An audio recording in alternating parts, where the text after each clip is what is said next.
Dowski mga brato ko dyan. Isang magandang araw ho sa ating lahat. At nga ho, si Baby Jet naman ang ating inilabas ngayong araw na aray. Pupunta lang tayo ko na sir, rawot na yan. Bakit gan nakalimutan ko nga palang sa uli ang susi. Nadala ko pa uwi ang susi ng sasakyan. Rawot na yan. Oh! So yun lang ang pakay natin mga kabrando. Ang ibalik ang susi. Yun lang talaga. Tapos uuwi na rin agad tayo.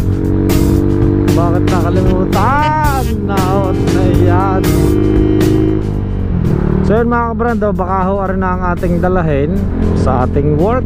Baka ipahinga muna natin si Baby Telelot. Bala ko kung papormahin ho ang isa sa kanila. Pero hindi pa naman final kung arito na talaga ang ating gagamitin ho papasok sa trabaho. Mapag-isipan natin kung alin ang magandang i-preserve. Dahil nung nakaraan niya i-preserve si Baby Jet, hindi natin pinagagamit. Nung nawalan ho ang kuya ng motor, siya ho natin pinagamit muna para may maservice silang pamilya.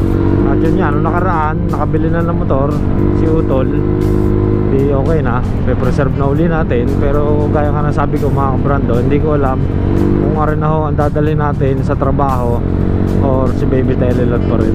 Malaman na mga kabrando. Let's go!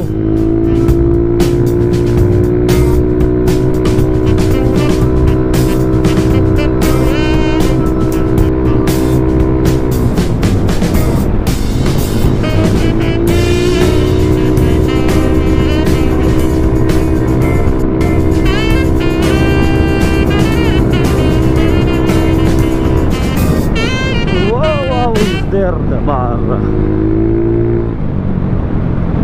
Kita nyo naman mga kabrando. Powerful pa rin si Baby Jet.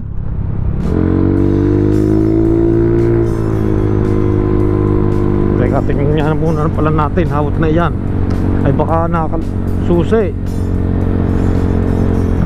Where is the key? Ayun pala.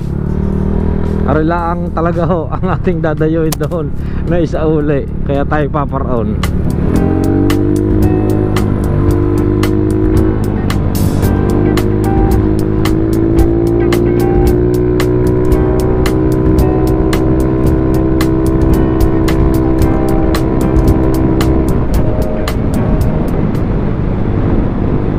Okay, ako na ho tayo din eh.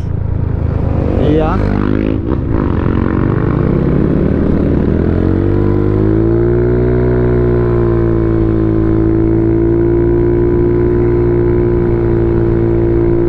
Naulan eh, medyo makulimlim ho sa Tagaytay.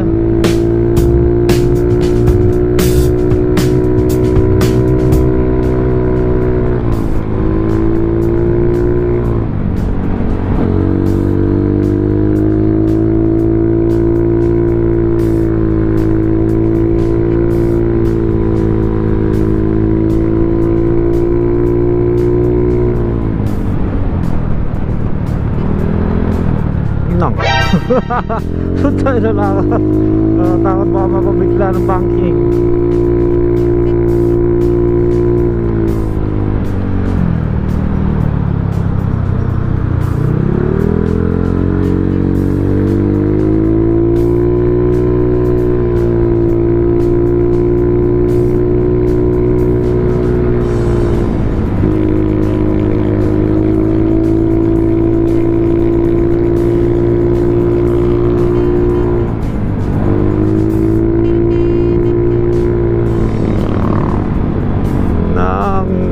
Nakalimutan pa nga, sana hindi naulan. Papunta ng Santa Rosa.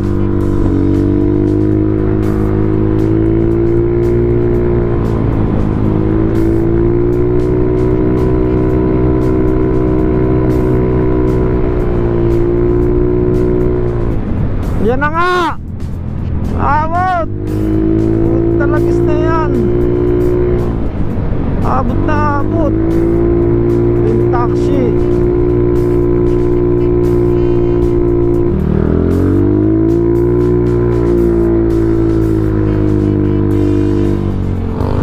Lamig.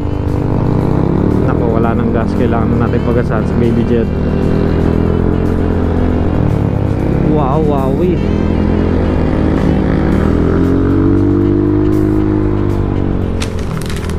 Okay, so yun mga kabrando, papagas muna ho tayo din sa refill.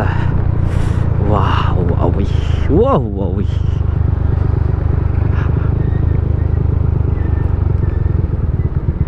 Ay, wala palang pula din din sa kabila.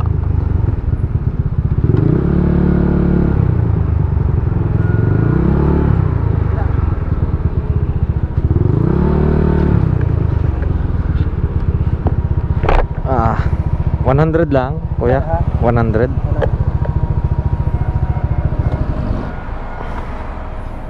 Ayun. Nalalaglag daw. Tawag ako ng dalawa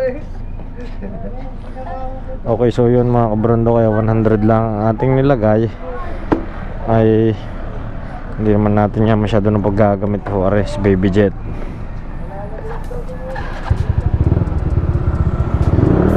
Kaya yun. Okay, diretso na tayo.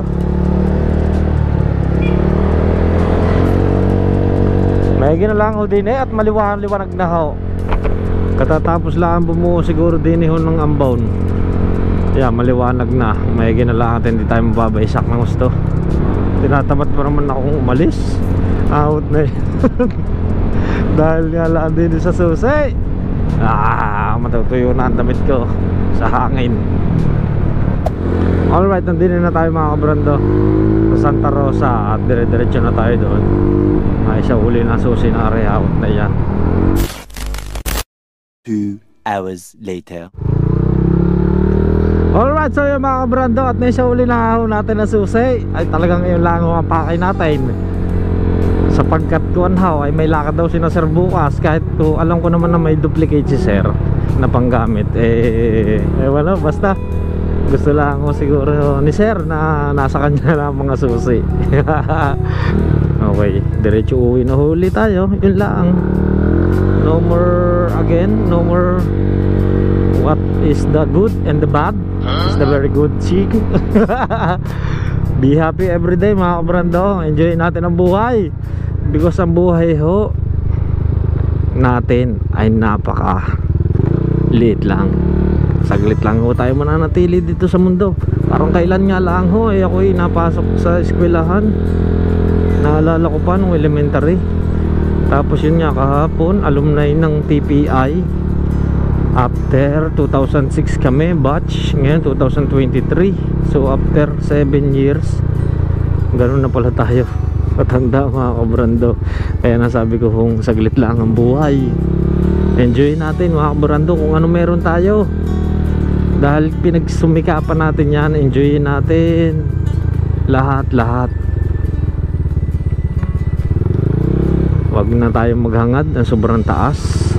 Pwede naman tayong maghangad ng sobrang taas, pero kailangan din nating pagtrabahuhan o yun mga kabrando. Dahil hindi naman ibibigay ni Lord kung tayo ay nakaupo lang, tapos todo dasal tayo sa kanya, todo hiling, pero wala naman tayong ginagawa. Yun, time for sharing na naman tayo mga kabrando. Lahat na natatamasa natin o lahat na nangyayari sa atin dahil sa atin din, sa sarili natin. Tayo ho lahat ang may gawa ng guhit ng ating kapalaran. Tayo ang gumagawa ng lahat ng mabubuti o masasama na nangyayari sa ating buhay mga kabrando. Basta para sa akin mga kabrando, sabi ko nga sa inyo, enjoy na lang natin ang buhay. Hindi man natin kaya yung ginagawa nila, hindi man natin kaya yung yaman nila, or kung ano man, mga material na bagay, kung ano man naipundar nila, dadating din naman ang panahon kung hindi man ikaw, siguro sa magiging anak mo, sa magiging apo mo, magiging successful ang mga yan. Dahil nakuha nila yung sipag mo at diskarte. Ayun lang mga kabrando, just to share my thoughts.